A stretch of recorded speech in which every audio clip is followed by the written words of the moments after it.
오랜만에 황해 보다가 생각난 사건인데 김구남이잖아요.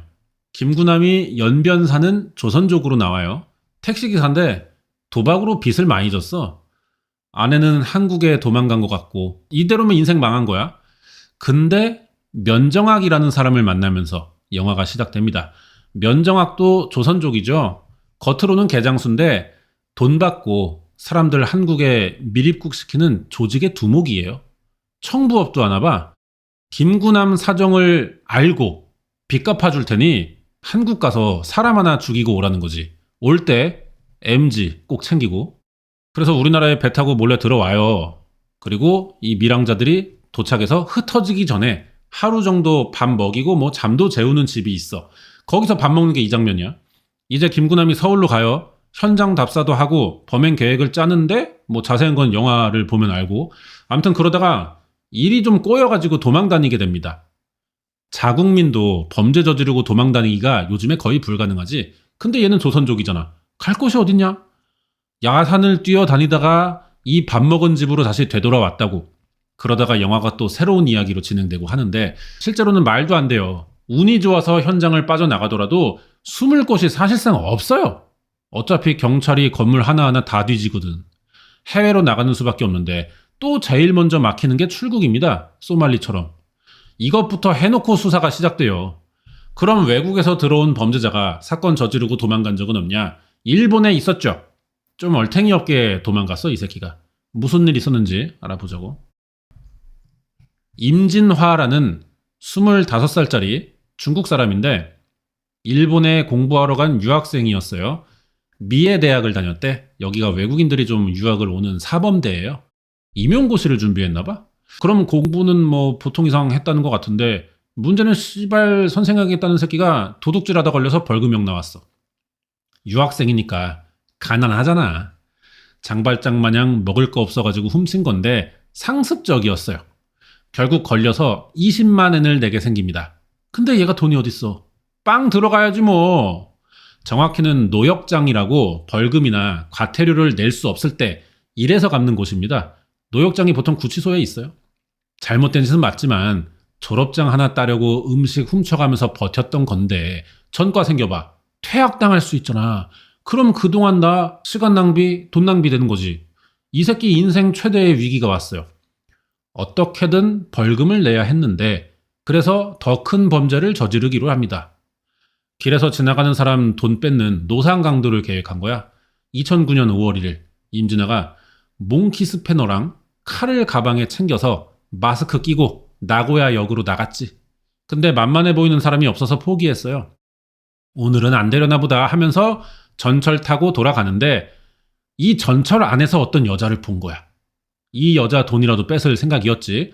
여자가 내려요. 뒤쫓아 내려서 따라가는데 이 여자가 무슨 남친인가? 승용차 타고 확 가버리네? 또 실패했어. 그래서 내린 김에 이 근처 빈집을 털기로 합니다. 오늘 어떻게든 돈을 만들어 가겠다는 거야. 거기가 여긴데 오후 9시 30분 우연히 이 집에 살짝 열린 현관문으로 고양이 한 마리가 들어가는 걸 봅니다. 그걸 쳐다보는데 이 집 거실에 불이 켜져 있고 TV도 틀어져 있어. 근데 사람의 흔적은 안 보였대요. 임진아는 빈집이라고 생각해 안으로 들어갑니다. 이 좀 병신인 게 아니 문이 좀 열려 있고 불 TV 켜져 있으면은 인기척이 뭐가 중요해. 보통은 당연히 사람이 있다고 생각할 거 아니야. 이 새끼가 그러니까 지금 급해가지고 사리분별이 안 되는 거지. 막 들어가서 눈에 보이는 옷 주머니 뒤지고 훔칠 물건 없나 두리번거려요. 그러다가 당신 누구야? 라는 사람 목소리가 들립니다. 이 집 주인 57살 야마다 키오코라는 사람이었는데 임진아가 놀라서 도망치려고 했지만 이미 붙잡혔어. 옷을 안 놔줘요 이 아줌마가. 이러다 좆되겠다 싶은 임진아가 몽키 스패너 꺼내가지고 막 내리쳤어요. 근데 이 키오코가 맞아가면서도 절대로 놔주지 않았대. 이 소리에 아들인 26살 마사키가 자다 일어나 엄마를 돕습니다. 임진아는 키오코를 놓고 마사키랑 싸우기 시작하는데 진짜 둘 다 목숨 걸고 싸웠대. 하지만 무기를 든 임진아가 이길 수밖에 없었지. 이미 몽키 스패너로 심하게 맞은 키오코는 사망했어요. 2명을 제압한 이 진화개인은 일단 아들 손을 전깃줄로 묶었고요. 그러다가 마스크가 벗겨집니다. 얼굴을 노출시킨 거잖아. 살려두면 안 되겠다는 생각에 이 집 칼을 가져와 마사키를 찔렀지. 그리고 또 바로 도망가진 않아. 집안 사람들은 이미 다 죽였다고 생각하는 거야. 늦어서 전철도 끊긴 것 같으니 내일 아침에 나갈 생각으로 일단 집에 피랑 발자국 닦고 지옷도 빨아입습니다. 그러다 12시가 지나 5월 2일이 된 새벽 됐어요. 2시 25분쯤 누가 들어오네? 여기 한 명이 더 살아. 25살 이사오라고 둘째 아들인가 본데 상황이 지금 임진화에게 유리하잖아요. 현관 소리를 먼저 듣는 임진화는 숨을 수 있고 들어오는 사람은 아무 대비가 안 돼 있다고. 신발 벗는 거 다가가서 바로 찔렀지. 아사오가 몇 번 찔렀어요. 근데 얘가 힘이 좋아. 오히려 임진화 칼을 빼앗아서 자기도 한번 찌릅니다. 아사오는 임진화에게 나가라고 막 소리 질렀는데 임진화가 이미 2명이나 죽인 마당에 목격자 남기고 어떻게 가냐? 아사오도 뭐 한 번은 찔렀지만 먼저 여러 번 공격 당해가지고 쓰러졌어요. 결국 임진화가 또 전깃줄로 묶고 눈 가리기까지 했어. 죽이진 않았고 다시 집을 뒤져가지고 현금 20만엔 손목시계 하나 챙겨요. 아침에 이 집으로 누가 또 옵니다. 키오코 아는 사람이래. 아사오는 이때까지 살아있었고요. 사람 소리 나니까 도움을 요청하려고 했지만 임진화에게 막혀. 집에 사람이 없는 줄 알고 찾아온 사람은 돌아갔죠. 이제 점심이에요. 12시 20분. 누가 또 와? 큰아들인 마사키가 출근을 안 하니까 회사에서 와본 거야. 경찰 데리고. 초인종 소리에 임진화는 아무 반응을 안 했는데 아사오가 갑자기 일어나서 문을 열어버려요. 그럼 임진화는 현행범 검거되는 거고 사건 끝이잖아. 일단 경찰이 아사오를 차에 태웁니다. 그리고 이제 현장 확인하는데 씨발 여기서 얘기가 끝나겠어? 진짜 경찰이 개비용신 짓을 해요. 임진화를 피해자라고 생각하는 거야. 그래서 아사오에게만 이것저것 물어보고 경찰서에 뭐 아노 피해자노 한 명이노 데스 무전하는 사이 임진화가 지발로 걸어서 이 집 밖을 나갑니다. 아니 뭐 그래 오해는 할 수 있지 사람이. 그럴 수는 있는데 씨발 왜 현장에서 발견된 사람이 나갈 때까지 가만히 있냐고. 뭐해 진짜. 임진화는 사라졌고요. 경찰은 그제서야 집안을 둘러봅니다. 시체 둘이나 있잖아 지금. 한 명만 찾아요 이것도. 아사오가 방에서 발견됐고 엄마인 키요코는 임진화가 옷장에 숨겼거든. 이거 한 번을 안 열어본 거지. 키요코는 다음날 현장 검증할 때 발견됐어요. 이때 방에서 피 묻은 옷과 흉기, 장갑, 마스크가 같이 나왔고 임진화가 이 집을 고른 이유였던 고양이 사체도 나옵니다. 아사오는 다행히 살았는데요. 임진화가 마스크를 썼잖아. 얼굴을 못 봤어요. 목소리밖에 모르는데 말투가 이게 일본 현지인이 아닌 것 같아. 그래서 어디 지방 사투리 쓰는 것 같다고 진술했었거든. 뭐 사실상 도움이 안 되는 진술입니다. 집안 수색했는데 짐은 없었고요. 대신 가족이 아닌 사람의 DNA 하나를 찾아요. 이게 임진화 거잖아. 그럼 된 거 아니냐? 임진화를 찾아야 된 거지. 지금 상태로는 사실상 무의미한 증거나 마찬가지인 게 너무 무능해. 경찰이 키요코 시시는 집에 있는데도 못 찾아놓고 행방불명이라고 전날 발표했었거든요. 그래놓고 하루 만에 또 찾은 거야. 자, 어쨌든 알았어. 이제 임진화가 범인이란 거 알겠지? 아니요. 일주일간 이 사실을 바로잡지 않습니다. 무섭지, 지들도. 피해자, 가해자를 반대로 생각했는데 현장에서 놓치기도 했고 이걸 이제 와서 어떻게 말하겠냐? 근데 하는 짓이 너무 얼탱이 없으니까 내부 고발자가 나타났어요. 경찰들 지금 나도 경찰인데 지금 병신짓 하고 있다. 나 이거 못 참겠다. 알려줬어. 난리 났지? 대체 어떻게 된 거냐? 경찰이 어떻게 피해자 가해자 착각하냐? 왜 놓치냐? 수사보고서 공개해라. 그러니까 까긴 깝니다. 범인을 아예 제3자라고 생각했대요. 임진화가 이 집 가족인 줄 알았나 봐. 임진화 발자국도 집에서 찾았는데 키요코 행방불명 발표할 때는 증거 없었다고 했거든요. 현장에서 살아남은 아사오가 임진화 얼굴은 모르고 옷은 봤단 말이야. 옷차림을 진술했는데 이걸 씨발 공개도 안 하고 있었어. 지들이 증거 못 찾았다고 하면서 제보도 안 받으려고 했던 거잖아 이거는. 그럼 사실상 해결할 생각이 없었다는 거지. 대신 뭐 다행히 뒤늦게 내부 고발자 나와서 보고서 까지고 제보자 찾았는데 이미 2주나 지났습니다. 제보자가 인지는 생겨도 정확성이 떨어져요. 한 달이 지나도록 아무것도 한 게 없다가 제보 받겠다니까 6개월간 300건이 들어오긴 해요.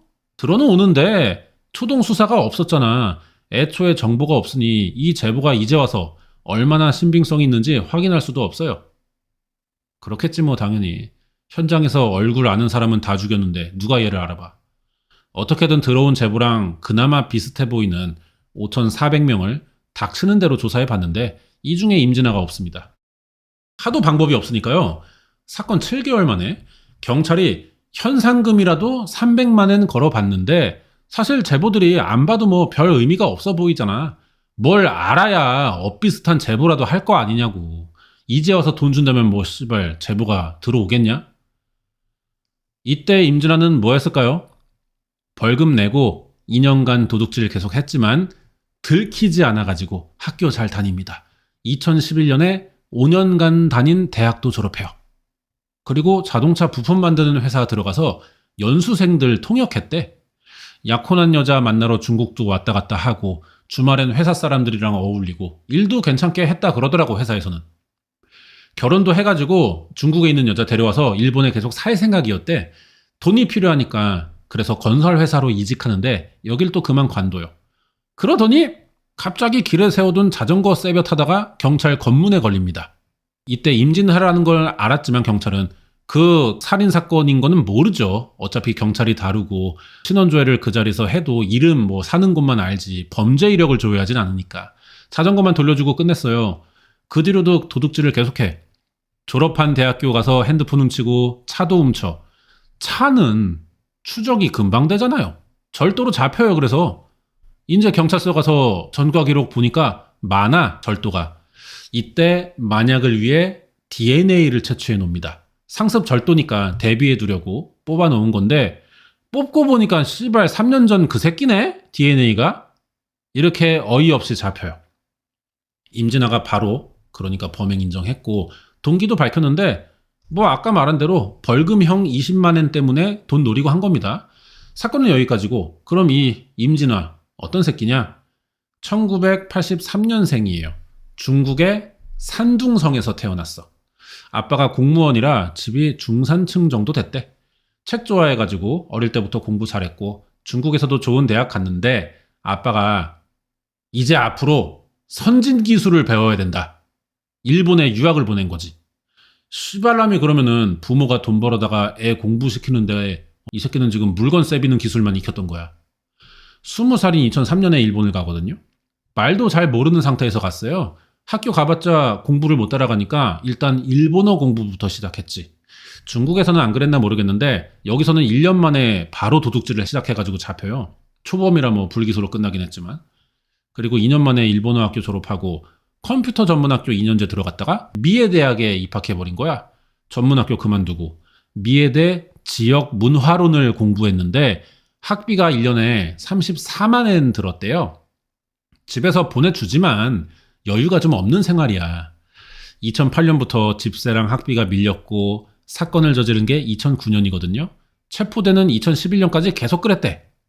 이 새끼가 그동안 보면은 공부는 괜찮게 한 것 같은데 학비 신경이 쓰이니까 학교도 잘 안 나가면서 성적이 떨어진 것 같아요. 그래도 해놓은 건 있으니 졸업은 했는데 도둑질을 못 끊어가지고 결국 붙잡힌 거라고.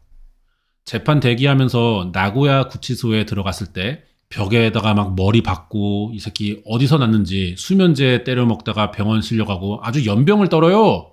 수작 뻔하지 뭐. 정신문제로 감형받으려는 거잖아. 실제로 검사도 했어요. 근데 너무 멀쩡해. 의사가 이 새끼만큼 건강한 새끼를 본 적이 없대. 재판은 사건 6년 만인 2015년에 열립니다. 살아남은 아들 이사오가 이 사람인데 셋째 아들이더라고요. 둘째 형은 독립해서 살았나 봐. 이사오랑 죽은 큰형 마사키의 약혼자가 증인 출석해서 이 새끼 씨발 사람 죽였으니 임진아 사형 아니냐 주장했는데 받아들여지나 봅시다. 임진아 아빠도 왔어요. 아빠가 돈 문제 있을 때마다 아들이 매번 지 힘으로 해결한다. 그래서 뭐 잘 해나가나 보다 싶었는데 이런 방법을 쓰고 있는지 몰랐다. 자기 책임이 크다. 뭐 일단 사과를 해 아빠가. 그리고 2018년 6월 9일 결국 사형 나왔고 뭐가 씨발 복잡하다고 이 재판을 3년이나 하나 몰라. 사실 뭐 그래요. 임진아가 잘했다는 게 아니라 유학이라는 게 쉽지가 않습니다. 돈을 떠나서 한 번도 안 가본 지역 이사가 사는 것도 쉬운 일이 아닌데 해외잖아. 더하지. 거기에 일본은 유학생이 한 달에 벌 수 있는 돈을 10만 엔으로 막아놨어요. 유학생 비자로 들어오면 그렇게 돼요. 그 위로 벌면은 노동 비자로 바뀌면서 세금을 내야 된단 말이야. 그러면 뭐 세금 내면서 알바 뭐 좋은 거 해가지고 돈 많이 벌면 되지 않냐? 유학 비자가 취소되니까 공부를 못 하게 되지. 결국 매달 100만 원을 벌어도 집에서 돈 안 주면은 생활이 안 되는 거야. 집세 내면 남는 게 없어. 이게 일본에서 외국인 돈 들어오게 일부러 만든 정책 같거든요. 일본 유학은 그래서 잘 사는 집 아니면은 다른 나라보다 좀 힘들다고 하더라고 더.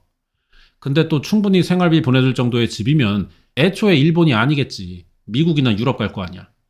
이래서 일본에 들어온 유학생들의 범죄율이 좀 있대요. 아니면 일하는데 월급을 현금으로 받는 평법을 쓰던가 그렇게 해결하는 거야.